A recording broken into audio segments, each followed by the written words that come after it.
उनके दो रानियां थी, दिति और अदिति। दिति से दैत्यों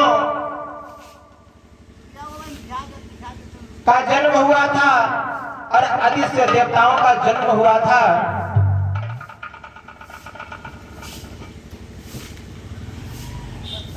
ये जब सभी संपन्न हो गए तो आपस में लड़ने झगड़ने लगे। देवताओं को परेशान करने लगे क्योंकि देवता सीधे साधे हैं और असुरों का काम तो वैसे भी लड़ाई झगड़े का होता है। यहां तक कि नहीं, देवता ही नहीं बल्कि सब किसी न किसी कारण से दुखी होते रहते हैं। जब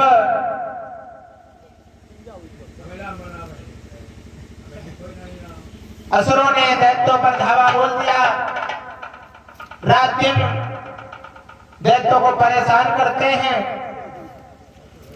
उस समय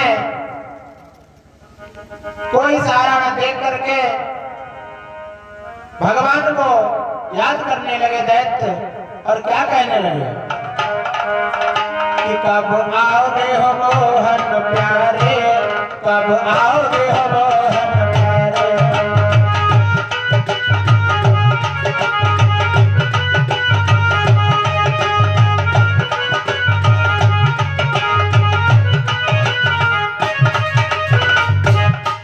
कब आओगे हो बंसी वाले, कब आओगे हो मोहन प्यारे।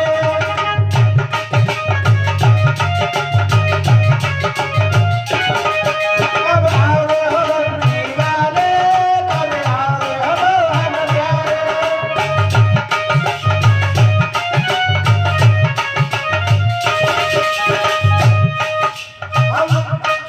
हम भक्त सभी तुमको,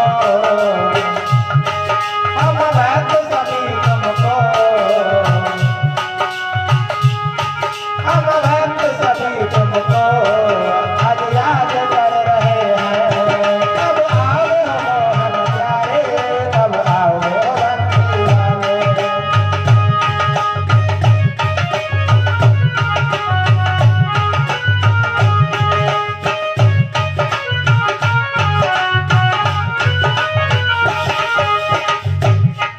आज प्रभु की स्तुति करने लगे।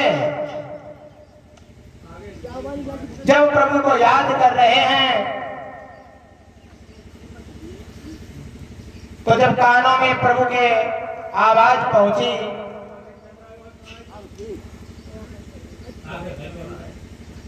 तो जब दैत्यों के देवगण सह न सके व्यवहार, तब करुणानिधि के यहाँ करनी पड़ी पुकार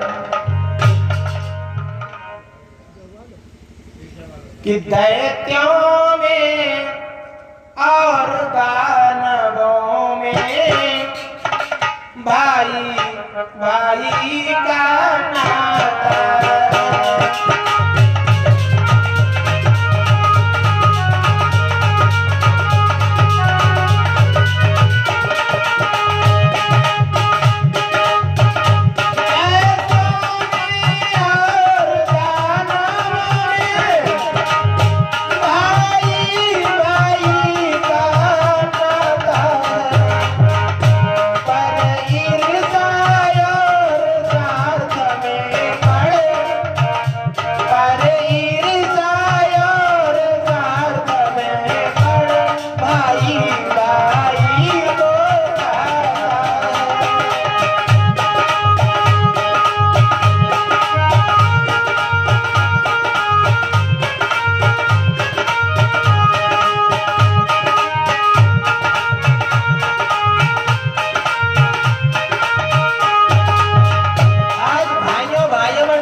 लेकिन ईर्ष्या और द्वेष के कारण एक दूसरे से जलते हैं, रोज लड़ने लगे।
अब तो हमारी बहुत दशा दयनीय हो गई है। हम कोई न कोई देवता प्रतिदिन इन असुरों के हाथ से पिटता है। हम क्या करें क्या न करें। और स्तुति करने लगे प्रभु की शांताकारं भुजगशयनं पद्मनाभं सुरेशं विश्वाधारं गगनसदृशं मेघवर्णं शुभांगं लक्ष्मीकान्तं कमलनयनं योगविद्यानगम्यं वन्दे विष्णु भवभयं सर्वलोकैकनाथं। नमो वसन्ताय साधुनुते साधुपादाक्षवाहिवे सहस्रनामने सहस्रकोटिधारणे नमः। आज स्तुति करने लगे दयनीय दशा से और बोले कि आधे सुर वृंद रह गए हैं। हे प्रभु कि आधे सुर वृंद रह गए हैं, कोई शीघ्र ही उपाय करो।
भगवान नारायण ने जब उनकी आवाज को सुना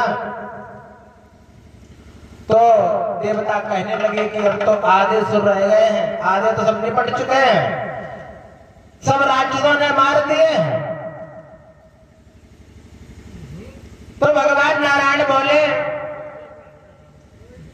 कि एक बात बताओ, तुम रो रहे हो क्या? रोने से काम चल जाएगा? युद्ध में कहीं रोने से काम चलता है? और पहले भी तुम असुरों से अधिक थे, फिर भी असुर तुम्हें पीटते हैं, क्या कारण है इसका?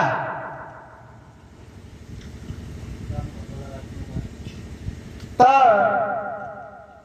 कहा भगवान नारायण ने कि दैत्यों से ज्यादा होकर भी तुम्हारी संख्या तो दैत्यों से अधिक थी, कि दैत्यों से ज्यादा होकर भी रोजाना पिटते जाते हो, रोजाना पिटते जाते हो।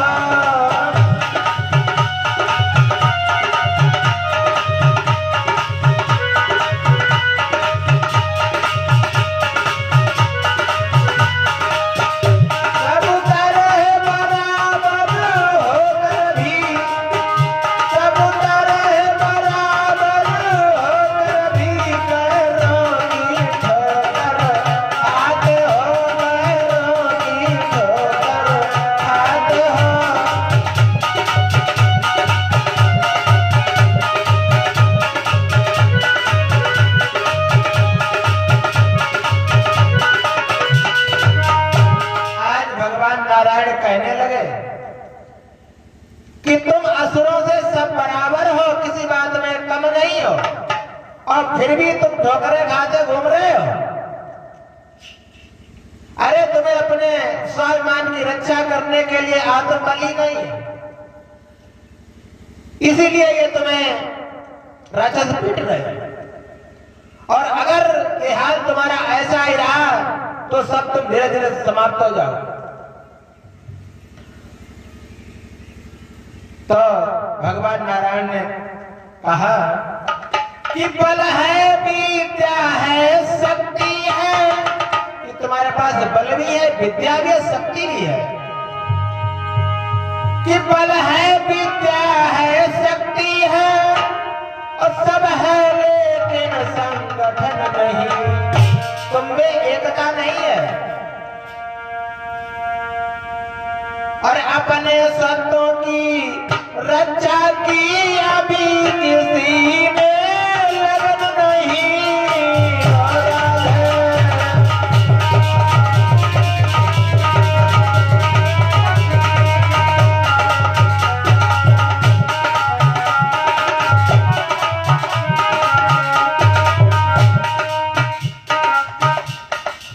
जब बंधु तुम्हारा पिटता है तो तुम्हारे पास तक आते हो, वह तुमसे मदद मांगता है तो अपने प्राण बचाते हो, तो अपने प्राण बचाते हो।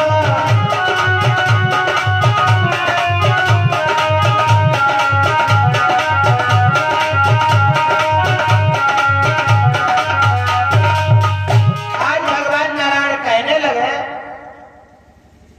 कि जब तुम्हारा एक बंधु पिटता है और वो तुमसे कहता है कि हमारी रक्षा करो, हमें बचाओ, तो तुम वहां हट्टास मारकर हंसते हो, उसकी बात नहीं सुनते हो, क्योंकि तुम में संगठन नहीं है और तुम उसके पास भी नहीं जाते हो। केवल ये सोचते हो कि हम तो पिट नहीं रहे हैं, ये हमारा भाई पिट रहा है, इसको पिटने दो, अपने प्राण बचा करके वहां से निकल जाते हो। कहने लगे कि हो जाए तुम्हारी एक शक्ति, हो जाए तुम्हारी एक शक्ति, तो रहे गैर की ताकत ज्ञान, तो रहे गैर की ताकत ज्ञान।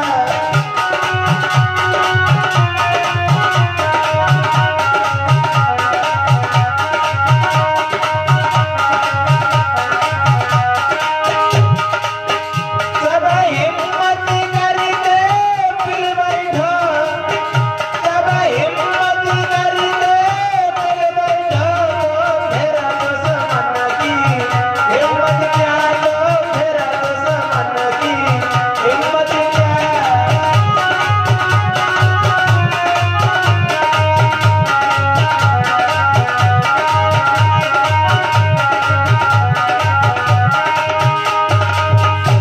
आज भगवान नारायण समझाने लगे कि तुम्हारा अंदर संगठन हो जाए, तुम लोग जो ईर्ष्या भरा हुआ है, एक भाई पिट रहा है, पिटने दो, क्या हम तो नहीं पिट रहे, हम तो दूर खड़े हैं, और जब वो तुमको बुलाता है तब भी तुम उसके पास नहीं जाते हो। ये तुम लोगों के अंदर कमी है। और यदि संगठन हो जाए, यदि एक साथ मिलकर के उन राक्षसों पर टूट पड़ो, तो उनकी हिम्मत टूट जाएगी और तुमको दोबारा नहीं पीटेंगे। लेकिन देवता हाथ जोड़कर कहने लगे, देववृंद कहने लगे कि हे दीनानाथ, और बिना तुम्हारे साथ के है झूठा सब साथ। आज देवता भगवान नारायण से कहने लगे कि हे प्रभु, बिना तुम्हारे आने से हमारा संगठन नहीं हो पाएगा, अब तुम ही मेरी सहायता करो। बिना तुम्हारे हम राक्षसों से जीत नहीं पाएंगे, असुरों को हरा नहीं पाएंगे।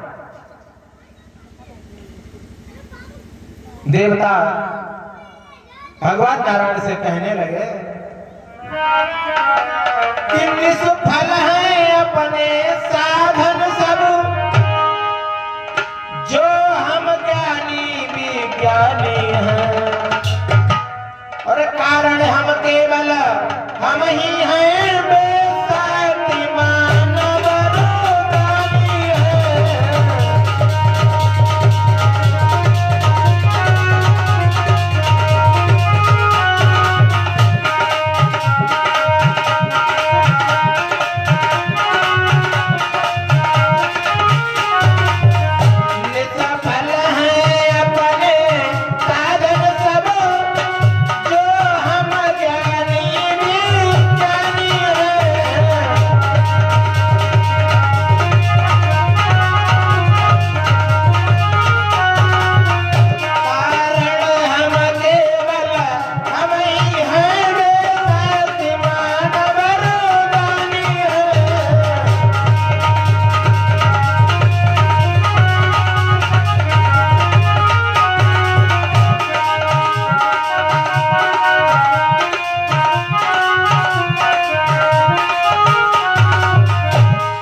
भगवान नारायण से कहा कि हे प्रभु, हमारे पास ज्ञान भी है, शक्ति भी है, हमारे पास साधन भी है, लेकिन हम तो केवल हम ही हैं, क्योंकि निशाचर हमसे अधिक शक्तिशाली भी हैं और वरदानी भी है। तो विष्णु ने देवताओं की बात को सुनकर के कहा कि अच्छा, हम सब देख लेंगे, और जाकर के पहले तुम अपना संगठन करो, ये सबसे पहला काम करो, सब देवताओं को एकत्रित करो, और देवताओं को ही नहीं बल्कि असुरों को भी बुलाओ, उनसे भी बातचीत करो, थोड़ा प्रेम बढ़ाओ, थोड़ा झगड़ा मत करो। विष्णु ने कहा अच्छा, पहले तुम आपस का संगठन करो,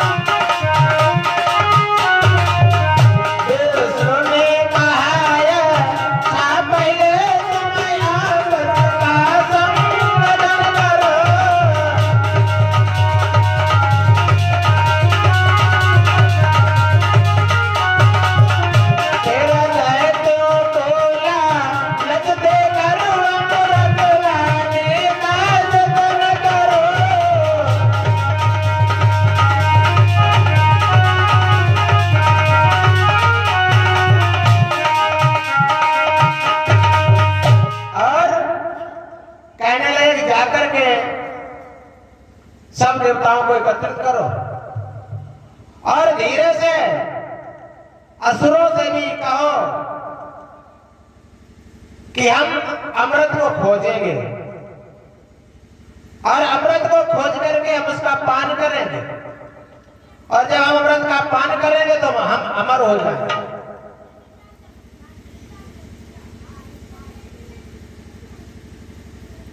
और कहने लगे कि हम समुद्र का मंथन करवाएंगे,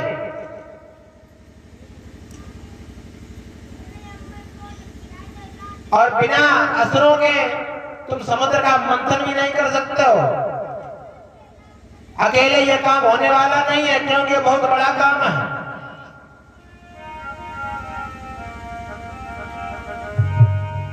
तो कहने लगे कि देवता दैत्य मिलने से ही अमृत का आयोजन होगा,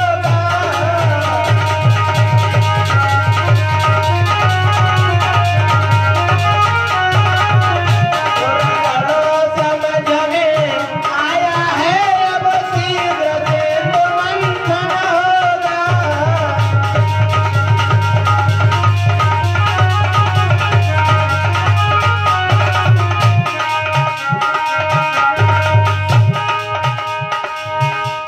कहने लगे कि अब जल्द से जल्द समुद्र का मंथन करवाएंगे, उससे जो अमृत निकलेगा उस अमृत को हे देवताओं तुमको पान करवाएंगे, जिससे तुम अमर हो जाओगे। असुरों की बिना सहायता के समुद्र मंथन नहीं कर पाओगे, इसलिए किसी तरीके से उनसे मैत्री बढ़ाओ और समुद्र मंथन के लिए उन्हें तैयार करो। तो देवता कहने लगे उन्हें तैयार करें, हमें इससे क्या फायदा होगा, अमृत निकालेंगे, और जब अमृत निकल आएगा तो असुर तो बलशाली हैं, वो उस अमृत को हमसे छीन लेंगे और छीन करके पी जाएंगे, हमें कौन सा लाभ होगा। कहने लगे कि हम लाख उपाय लगा करके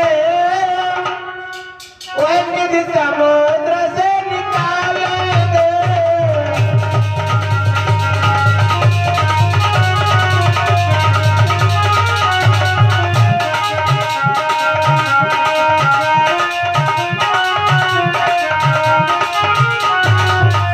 पर वे छीन कर जबरदस्ती सारा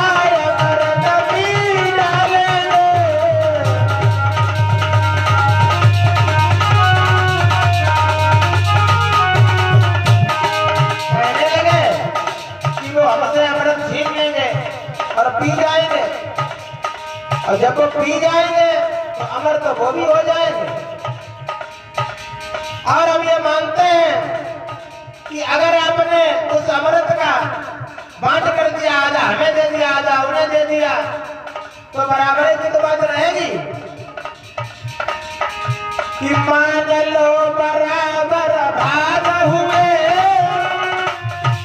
तो इसमें लाभ हमें क्या है। और वह अमर हुए हम अमर हुए दोनों का ये फायदा है।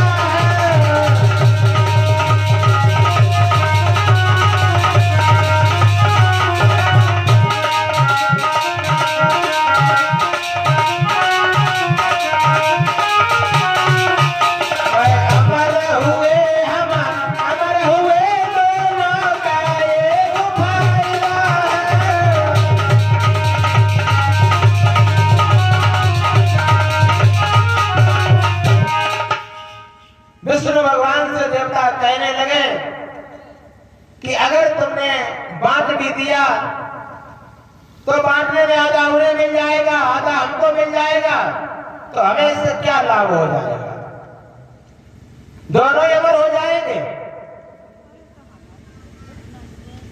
तो विष्णु ने देवताओं को समझाते हुए कहा कि तुम चिंता मत करो, ये सारा काम तुम मेरे ऊपर छोड़ दो, ये सब कैसे अमृत बाहर आएगा, कैसे उसको देवताओं को ही पिलाया जाएगा, ये सब काम मेरे ऊपर छोड़ दो। और वैसे भी जो भगवान के ऊपर काम छोड़ देता है वो तो काम पार ही होता है। आज देवताओं ने भी भगवान के ऊपर ही वो काम छोड़ दिया कि भगवान तुम ही जानो कैसे समुद्र से अमृत लाओगे और कैसे देवताओं को पिलाओगे। तो कहा तैयारी करो, समुद्र मंथन की तैयारी करो। अब समुद्र मंथन के लिए एक मथानी की जरूरत पड़ती है, तो मंदराचल पर्वत को तैयार किया गया कि मंदराचल पर्वत को लाओ और समुद्र में उसको छोड़ो। मंदराचल पर्वत से समुद्र का मंथन हो जाए। अब किसी चीज को मथने के लिए रस्सी की जरूरत होती है, तो रस्सी के रूप में वासुकी नाग, शेष नाग को तैयार किया गया कि शेष नाग का फंदा मार करके हम दोनों लोग घुमाएंगे। जब मंदराचल पर्वत इतना बड़ा था कि दैत्यों और दानवों से नहीं उठा, तो भगवान ने कुछ सहारा दे करके उसको समुद्र के किनारे तक लाए। जैसे ही समुद्र में रखा तो मंदराचल पर्वत इतना भारी था कि वो डूबने लगा। भगवान ने कहा अरे ये तो बना बनाया काम बिगड़ रहा है। तो भगवान ने उस समय एक कच्छप का रूप बनाया। कच्छप का रूप बना करके भगवान ने उस मंदराचल पर्वत को अपने पीठ पर ले लिया, उसका भार अपने पीठ पर ले लिया। जब वासुकी नाग को रस्सी के रूप में लिया तो देवताओं ने भगवान के इशारे पर फन की ओर पकड़ा। जब उसको फन की ओर पकड़ा, अब असुर सोचने लगे हम क्या देवताओं से कम हैं? अरे पूछ तो सांप का असुर भाग होता है, हम उसको क्यों पकड़े? हम क्या देवताओं से कम हैं? कहा कि हम नहीं, पूछ की तरफ नहीं पकड़ेंगे, हम फन की ओर पकड़ेंगे। भगवान मुस्कुराए और देवताओं से कह दिया कि अरे भाई तुम पूछ की तरफ हो जाओ और इन दैत्यों को फन की ओर रहने दो। तो भगवान स्वयं जो है कच्छप का अवतार लेकर के उस मद्राचल पर्वत के भार को सहन कर लिया। भगवान स्वयं कच्छप बन करो मंदिर का भार संभाल रहे।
समुद्र मंथन का कार्य आरंभ हुआ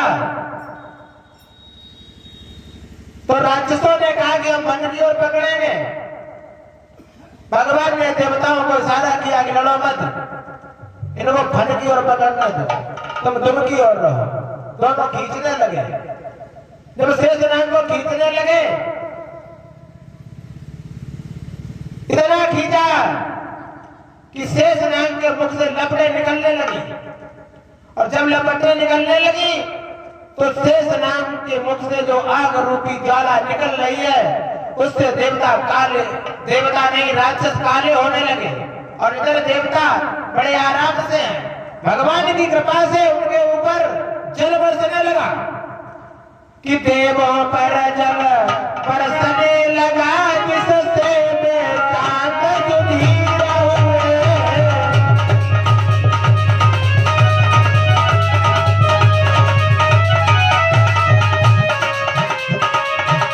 देवों पर जल बरसने लगा जिससे बेचांद सुधीर हुए।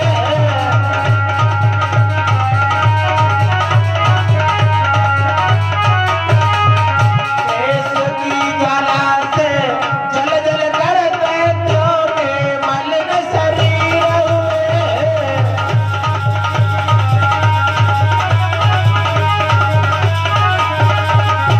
शेष की ज्वाला से जल जल कर दैत्यों के मलिन शरीर हुए।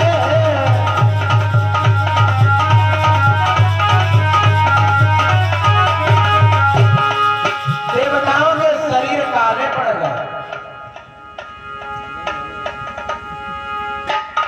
ऊपर नीचे से सभी खंड नीचे ऊपर कर डाले हैं।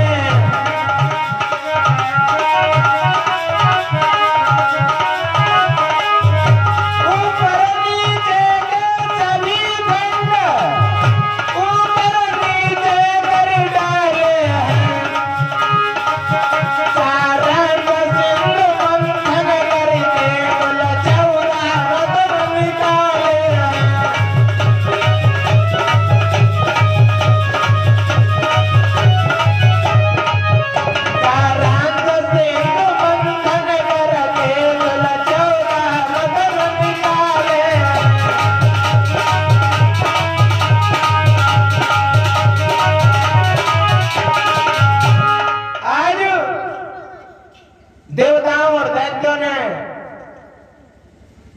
जब समुद्र मंथन किया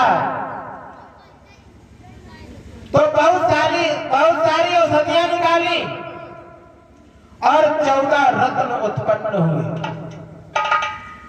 जिनमें श्री, मणि, रंभा, वारुणी, अनीय, शंख, गज, धन्वंतरि, धेनु, वृक्ष और विष भी निकला, चंद्रमा, ये सब समुद्र से निकला।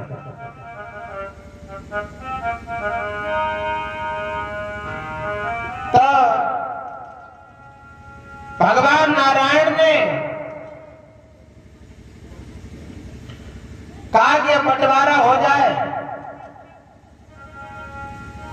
अपना जिसको जो अच्छा लगे बंटवारा कर लो। बंटवारा हो गया, किंतु जैसे ही जो जहर निकला था उस जहर का नाम आया कि कौन लेगा। देवताओं से कहा तुम लोगे, कहा नहीं भैया हम नहीं लेंगे। राक्षसों की ओर कहा कि तुम लोगे जहर, अरे जहर नहीं लेंगे। क्या रे, अब जहर किसको पिलाया जाए।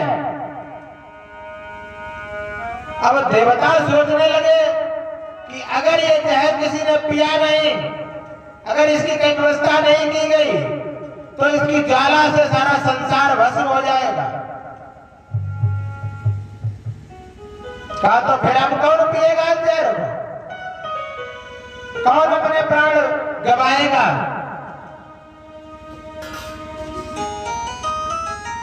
कि देवों ने कहा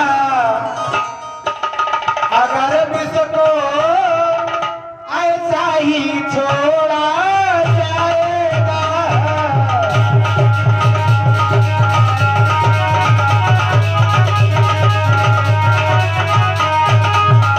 तो इसकी केवल ज्वाला से संसार न रहने पाएगा।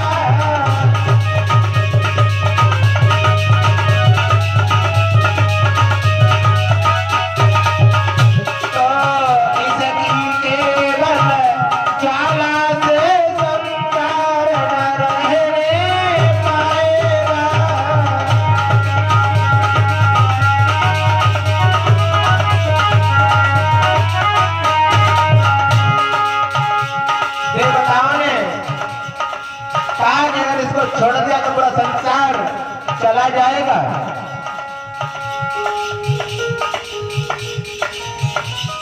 तो विष्णु ने कहा संसार चला जाएगा, तो अब ऐसा कौन व्यक्ति है, कौन है ऐसा प्राणी जो इसको हलाहल को पान करे। विष्णु ने कहा है कौन यहाँ, विष्णु ने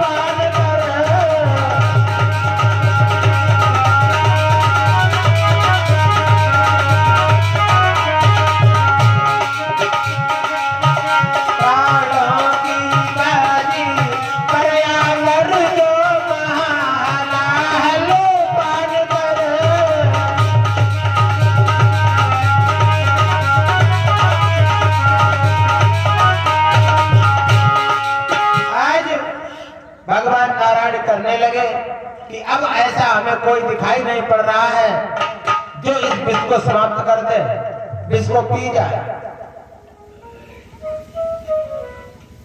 अब तो दोनों पक्षों में खलबली मच गई कि नारायण भगवान जाने किससे कह दे तुम पी जाओ। तो देवताओं में सब तो देव हैं, परंतु एक देवता है जिनको महादेव जी कहते हैं। महादेव उठ करके खड़े हुए कि अब कोई नहीं पीने को तैयार है तो चलो हम ही पी जा रहे हैं, ये काम मेरे ऊपर छोड़ दो।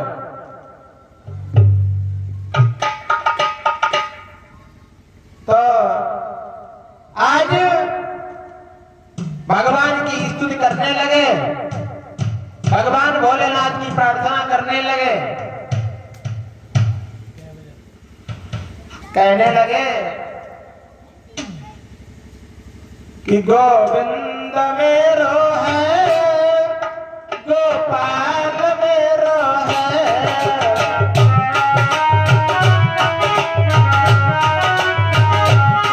गोविंद मेरो है, गोपाल मेरो है,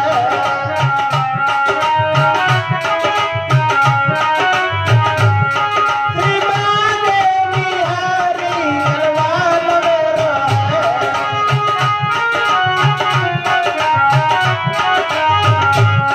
गोविंद मेरो है, गोपाल मेरो है,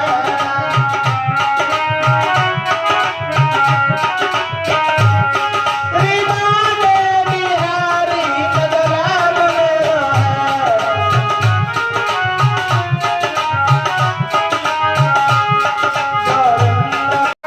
मैया पार्वती के साथ कैलाश पर्वत पर बैठे हुए हैं, बैठ करके भगवान की चर्चा हो रही है। उमा सुन रही है और सुनते सुनते ये विचार मन में आया कि आखिर ये कौन है जिनकी आप इतनी साधना करते हैं। तो बताया, मैया पूछने लगी, कहने लगी कि वह मायापति है राम कौन, और जिनकी तनी ध्वनि है मन में,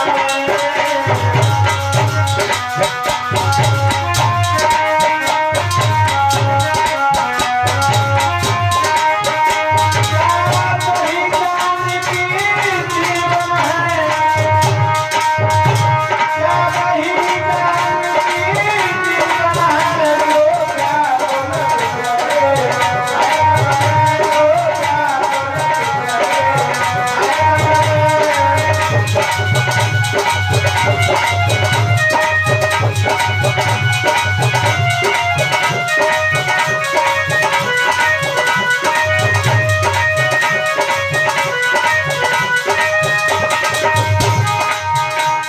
बोले, हे प्रभु, हे भोलेनाथ, अब तक सुना की देह नहीं, अब तो सेवा में गिरता है, फिर पूर्व जन्म की उलझन को सुलझाने तो प्रभु अच्छा है।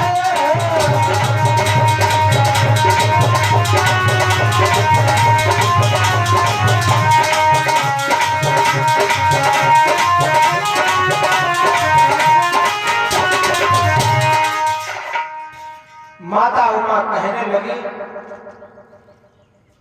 कि हे स्वामी, जो मैंने पूर्व जन्म में देखा था, शंका की थी कि राम नहीं है, आप कहते हैं कि मैं भगवान राम की माला जपता हूँ, भगवान राम को याद करता हूँ, भाई हमारे इष्ट देव हैं, क्या यही राम है या कोई दूसरे राम है? तो चर्चा चलती जा रही है, कह रही है हे स्वामी, जो मैंने अपने पूर्व जन्म में गलती की थी, आप पर शंका जताई थी, वो शरीर भी मैंने समाप्त कर दिया, अब तो मेरा दूसरा शरीर उमा रूपी शरीर है। अब आप हमें बताएं, क्योंकि आपने बहुत लोगों पर दया की है, इसीलिए आप महादेव कहलाए हैं। और बोले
या आप कह देंगे कि उसने बरसों तपस्या की, इस वजह से मैंने उसको गंगा दी।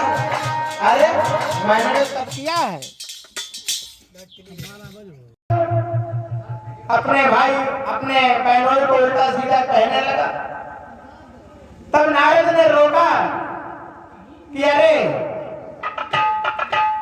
इस प्रकार से काम नहीं चलेगा, तुम राजा हो। और नारद बाबा ने कहा कि राजन ये यत्न दूसरा कुछ, इसके बदले से फल क्या है, और यह तो घर का बलि बकरा है, असली तो वही समझता है।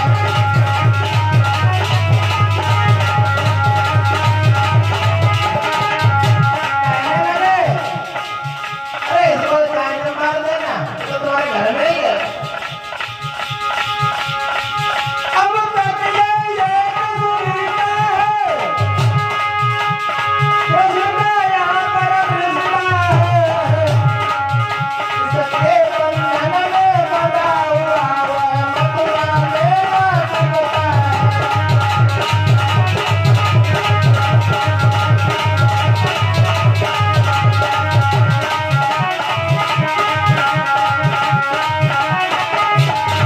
अब तक ये सुनता है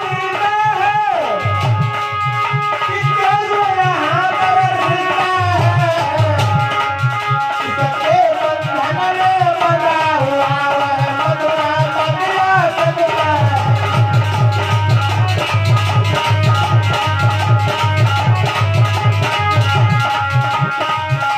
आयो नारद ने रोक दिया। अरे कंसराज ये काम मत कर देना। अरे वसुदेव की हत्या करने से तुम्हें क्या मिल जाएगा, इसको चाय जब मार देना, ये तो तुम्हारे घर में ही कैद है। और कहा कि कृष्ण को मारने की कोई युक्त बनाओ, और अगर ये वसुदेव जीवित रहेगा, देवकी जीवित रहेगी, तो शायद कभी कृष्ण को याद आ जाए कि हमारे माता पिता कंस के यहाँ कैद हैं, तो काल स्वयं खुद चले आए।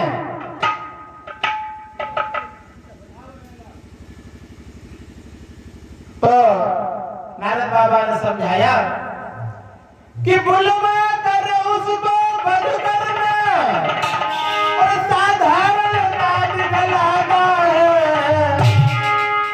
जो इच्छा हो तो कर राजन, साधु तो साधु बताया।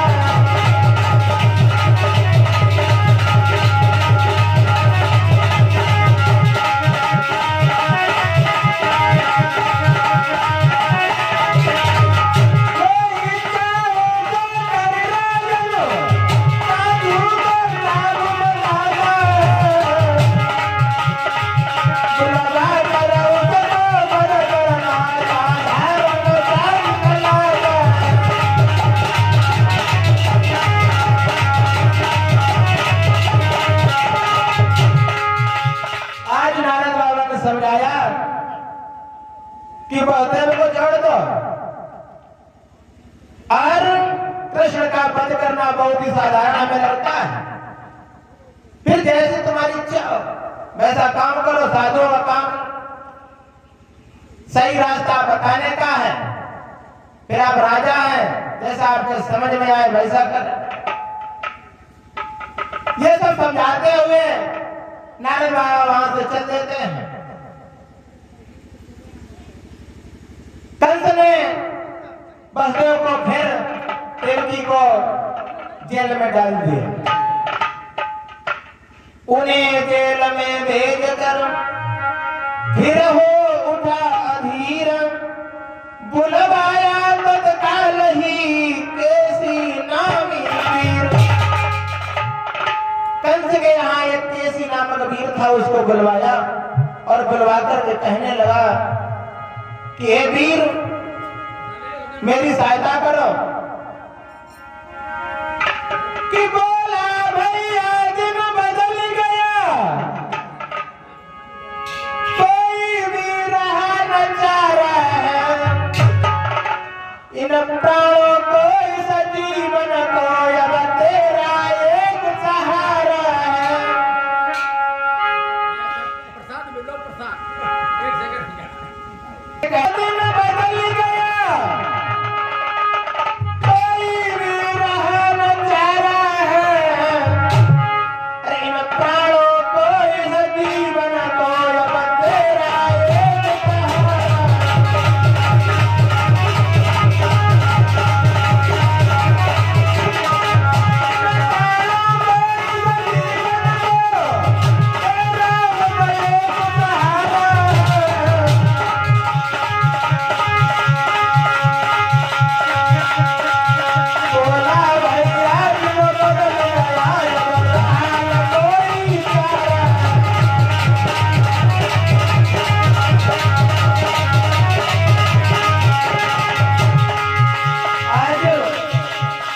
अपने मित्र केसी को समझा करके कहने लगा कि भाई अब मेरे पास कोई चारा नहीं है,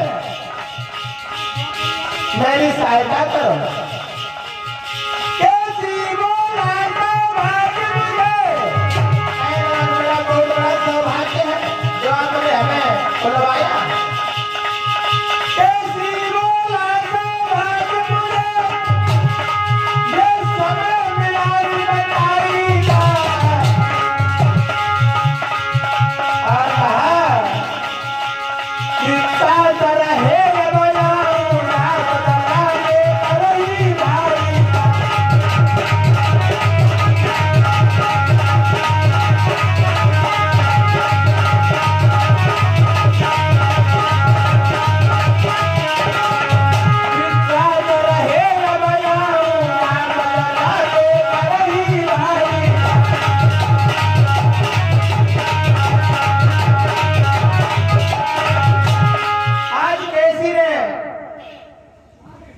कह दिया कि मित्र चिंता मत करो, ये मैं अपना बड़ा सौभाग्य समझता हूँ कि तुमने हमें इस कारण समझा जो हमसे सहायता मांगी, और विश्वास आपको मैं दिलाता हूँ कि आपका बदला ही लेकर आऊंगा। कैसी वहां से चल देता है। आजकल सराय से आखिरी भेंट करता है कि आखिरी भेंट है कैसी की, शायद न लौट कर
उस वीर ने कंसराज को प्रणाम किया और कहा कि शायद ये हमारी आखिरी भेंट है, इसको आप स्वीकार करें।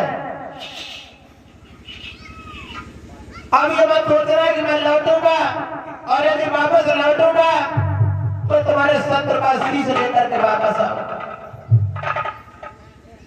आज कंसराज ने उसे आशीर्वाद दे दिया, आगे जाओ वीर, हमारे शत्रु का शीश लेकर ही वापस आना। कंस को बहुत चिंता बढ़ रही है, उसने अपने मंत्रियों को बुलवाया और कहने लगा कि हे मंत्रीवर, अब मेरी सहायता करने का प्रयास करो। कि बोला मित्र ये अवसर है और मालिक के मन को बचाने का, और विपदा में हाथ बटाने का, भूले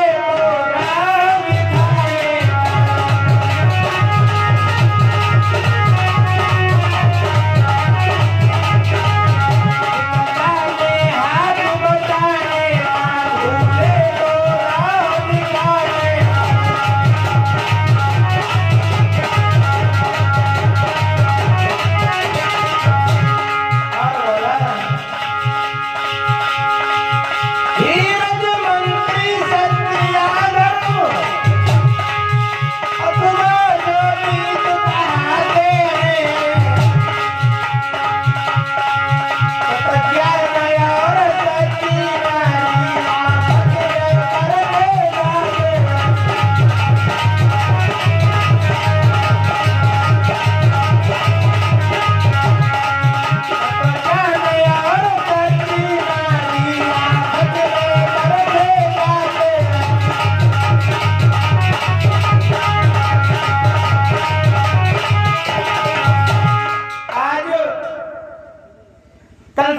मंत्री को बुला करके कहा कि अब वो समय आ चुका है, मालिक का जो तुमने नमक खाया है उसका हलाल मत करो, तन मन धन से मेरी सहायता करो। क्योंकि जब व्यक्ति पर विपत्ति आती है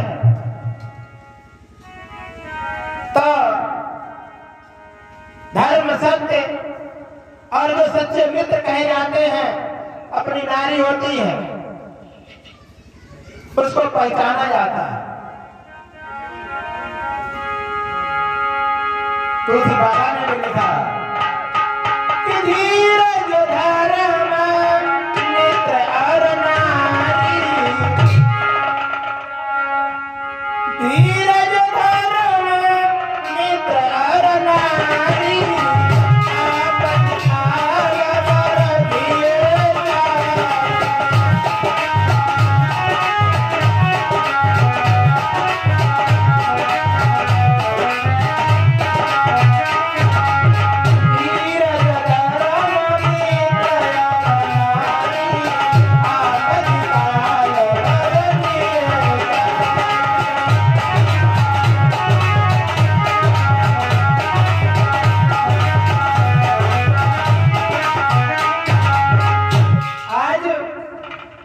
कंस अपने मंत्री को उपदेश देने लगा, कहने लगा कि अपनी तरीके से मेरी सहायता करो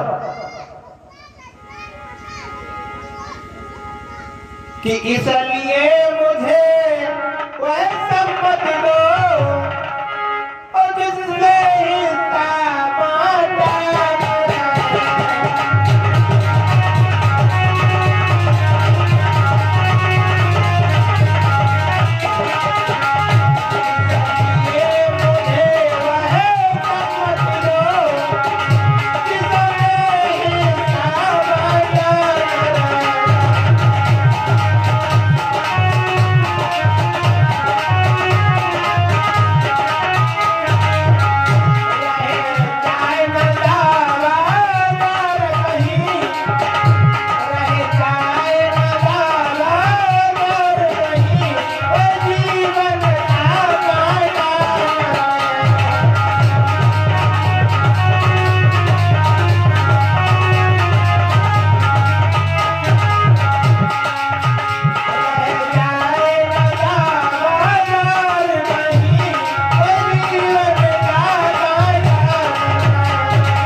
कि अपने अपने काम का हिस्सा बांट लो, किसी तरीके से हमारा दावेदार बचना नहीं चाहिए।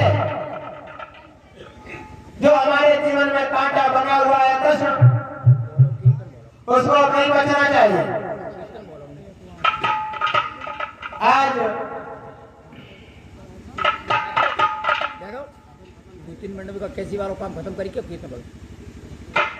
मंत्रियों ने सुझाव दिया अपना, कहने लगा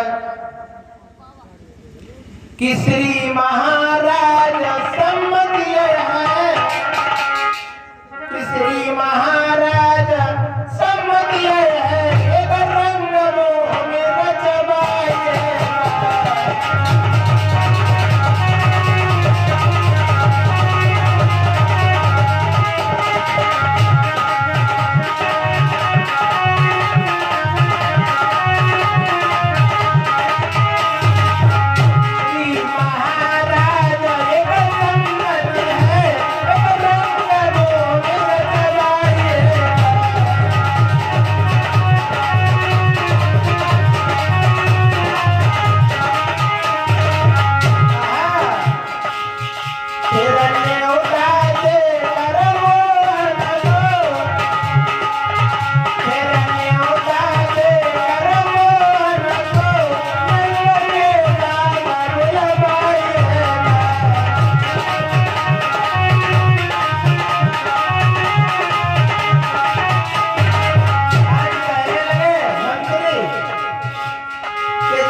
जिससे मोहन यहाँ आ जाए, न्योता भिजवाइए और पिता के समय को बुलवाइए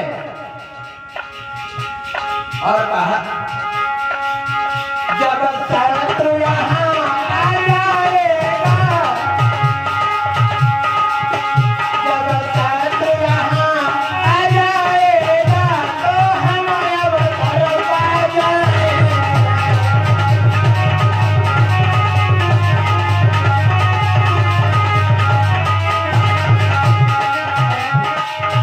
जब शत्रु यहाँ आ जाएगा तो हम मौका पा जाएंगे।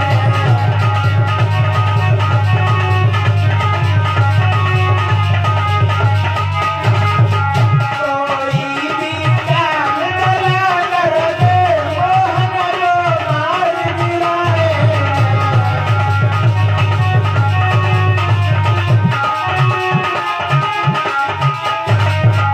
आज मंत्रियों ने अपनी सहमति प्रदान कर दी। कह रहे महाराज आप एक रंगभूमि रचवाइए और उसमें मोहन को पिता समेत आमंत्रित कीजिए और जैसे ही वो सब यहाँ आ जाएंगे हमको मौका मिल जाएगा, जैसे चाहेंगे वैसे उनको मार देंगे। अब परामर्श कर इस तरह बुला प्रबंधक लोग, कार्तिक कृष्ण चतुर्दशी सोदा गया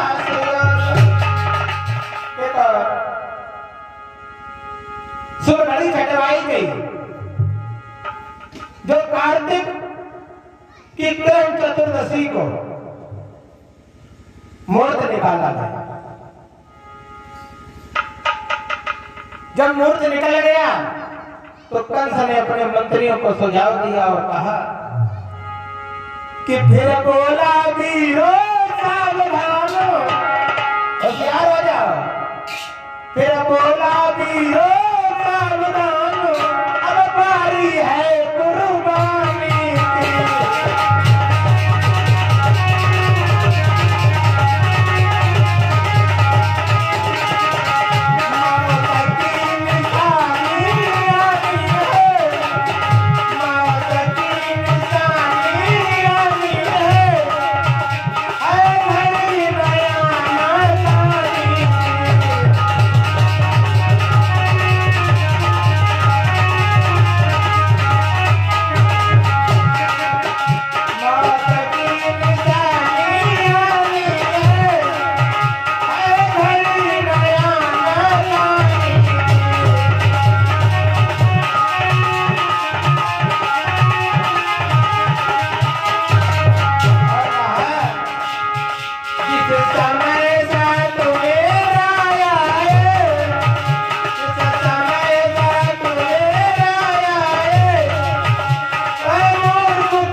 मंत्रियों को बुलवा करके अपना सुझाव बता दिया कि इन प्रकार किसी भी तरीके से जब हमारा शत्रु यहाँ आ जाए वो हमारे पास तक ना आता है। आज सभी चिंतित हो रहे हैं, व्याकुल हो रहे हैं, घबरा कर। एक कीर्तन बोलते हैं, श्री राम